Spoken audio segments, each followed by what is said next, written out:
increasing prices for elastic demand is a good move. Inelastic demand is a good move, and increasing prices when you are faced with elastic demand on the left hand side here is a bad move for the firm. So that would definitely be taken into account with the firm's pricing decision.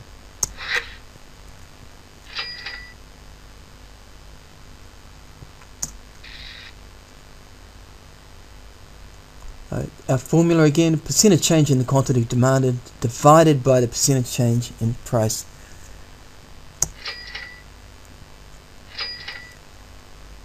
If we plug in our figures there, the percent change in quantity demanded, easy enough to find. Percent change in price, easy enough to find. We divide those out. A number, we call that the coefficient. A number, if it's between 0 and 1, we call this inelastic demand. So that's that steep demand curve. With inelastic demand, an increase in price will increase total revenue, and a decrease in price will decrease revenue.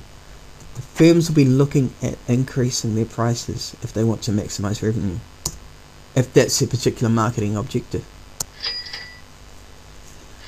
After working out that sum in our calculator, we find that the number that pops out after we press equals is greater than 1. We've got elastic demand. Now with elastic demand, any decrease in price is going to increase revenue, whereas an increase in price will decrease revenue. Firms will be looking at decreasing prices if it is at all possible, and again their marketing objective is to increase revenues. Increase revenues, you're likely to increase profit. And importantly now, we need to know what determines the slope of the demand curve. What determines whether demand for a particular product is inelastic or elastic, and there are a few you have to know. Right, the number and closeness of substitutes.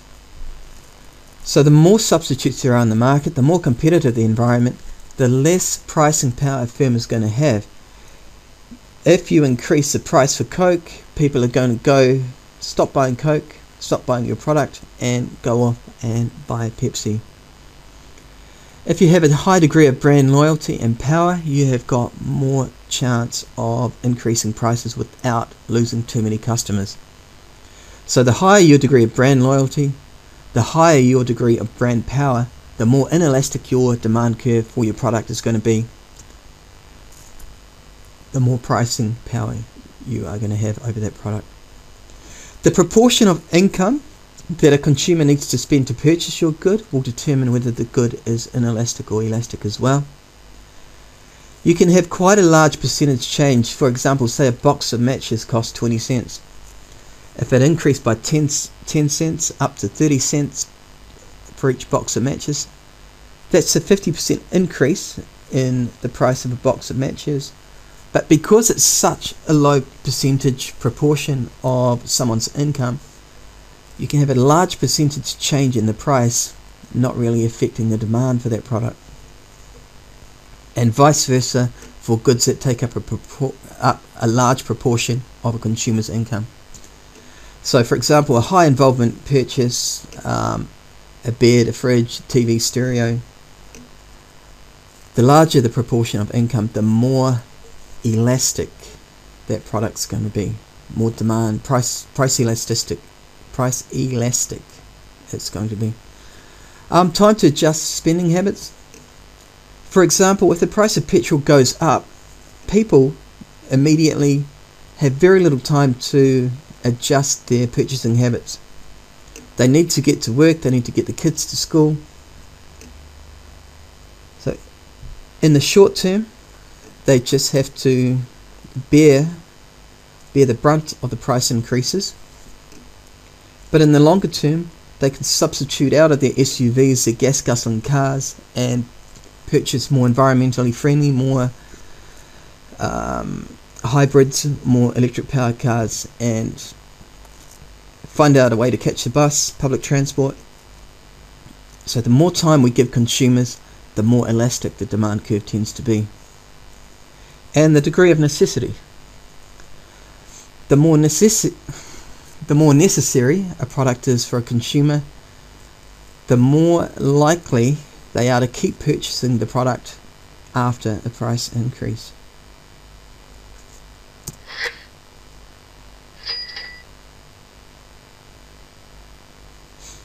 Income elasticity of demand simply measures the responsiveness of income changes on the quantity sold by firms. So income is one of the factors of demand. If we increase incomes, we increase the demand for a product. Here's our formula, percent change in quantity demand, and we divide that out by the percent change in income. Been on top again. Again, the coefficient, or the number that pops out of our calculators after we've performed the calculation, is all important. If the number is between 0 and 1, we're looking at a normal good,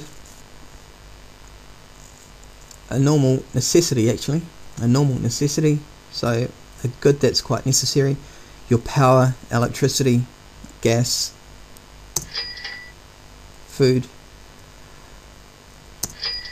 And if the coefficient, that number that pops out, is larger than 1, we're looking at a luxury item, a good that is not necessary for everyday, for a decent standard of living. And if it's a negative number that comes out, we're talking about an inferior good. So we're talking about budget brands, or anything that consumers don't really wish to purchase, and if they had more income, they'd purchase a better version of that.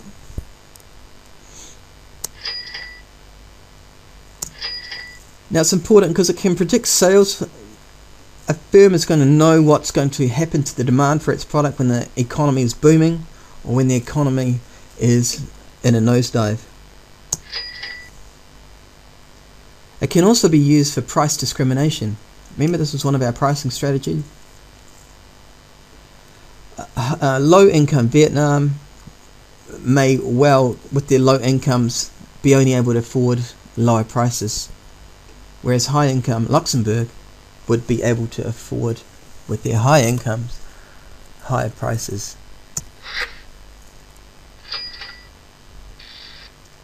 Cross elasticity of demand. Now this measures the degree of responsiveness of demand changes for one product when the price of a related product changes. And here we can look at related goods. We've got an example here. We know that when the price of Pepsi increases, the demand for Pepsi decreases. And as people are buying less Pepsi, presumably the demand for Coke is going to increase, Coke being a substitute for Pepsi.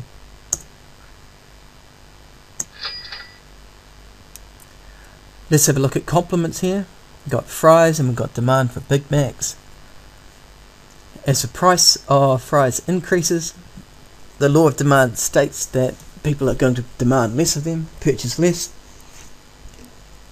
And as people are buying less fries, often bought with the hamburger, demand for the hamburger, the Big Mac, is going to decrease as well.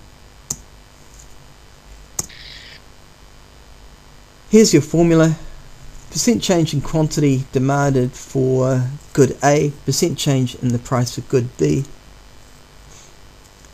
You'll know when you look at the question whether we're looking at the change in quantity demanded or the change in price. So it's very easy to plug in which product goes on top and which product goes on the bottom. After we've worked it all out, positive and negatives are important. If we've got a positive, that means we've got a substitute good, and a negative, a complement. And this makes sense. If we look at a price increase, the demand for the substitute is going to increase as well. So the price change is going in the same direction. And if we have got a price decrease that leads to an increase in the demand for the complement good, the chips and the cheeseburger, we are looking at a complement. So if a negative number comes out the end, we know we're dealing with the complement. If it's positive, a substitute. Now this is important for several reasons, and the first being it's able to predict sales in relation to changes in other products. Coke wants to know what's going to happen when Pepsi drops their prices. McDonald's wants to know what's going to happen to the sales of its Big Macs if it increases the prices of its chips. It can be used for bundling as well. So if we can get, for example, a game console onto the market very cheaply, we're going to get a lot of consumers buying that games console, and once they've got the game console, they're tied into purchasing the video games that are licensed to us. So inexpensive PS3s, large markups on PS3 licensed video games. Clear complements.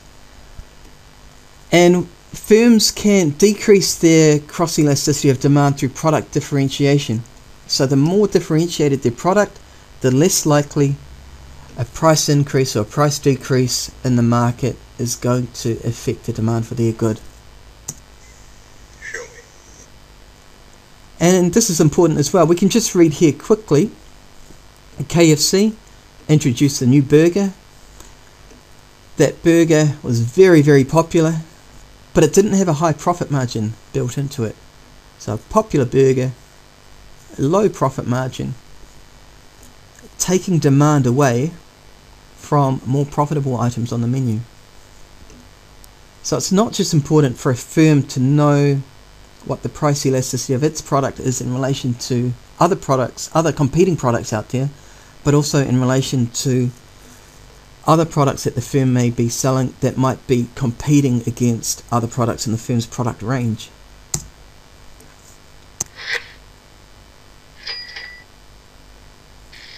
Advertising elasticity of demand. Measuring the degree of responsiveness of demand changes for a product as the money spent on advertising changes.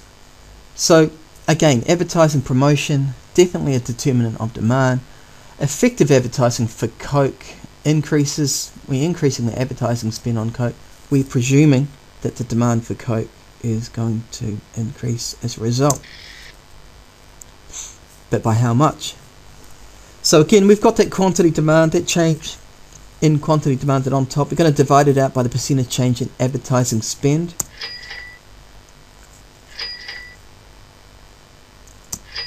If it's greater than 1, we've got elastic, and that's great.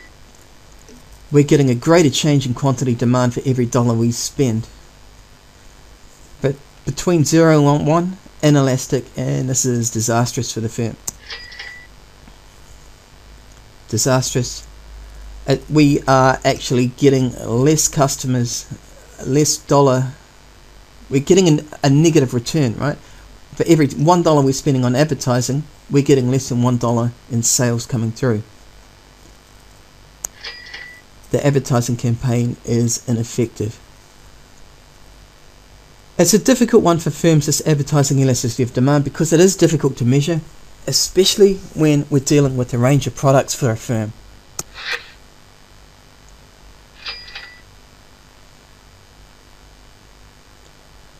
Elasticity in the product life cycle.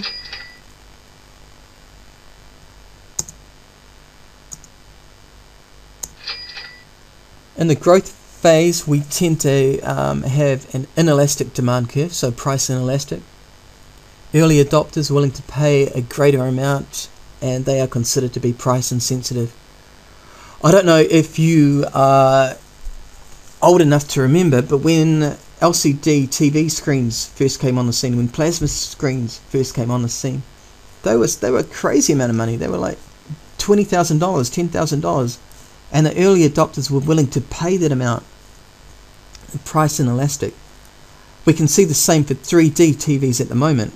Very high prices for good quality 3D TV screen.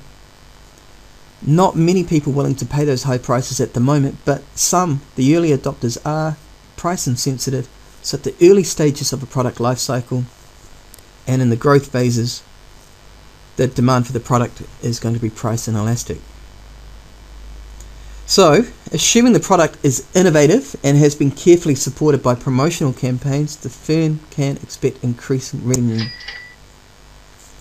But in the saturation or maturation phase,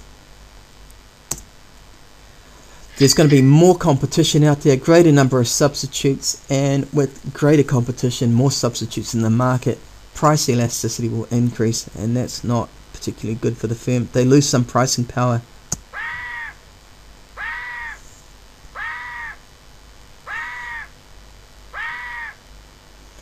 Right, lots of questions here to run you through important concepts, important practice. Have a go at the calculations. Get used to calculating price elasticity, advertising elasticity, cross elasticity, income elasticities. They're all important. You need to know how to do them. Good luck. I'll catch you next time.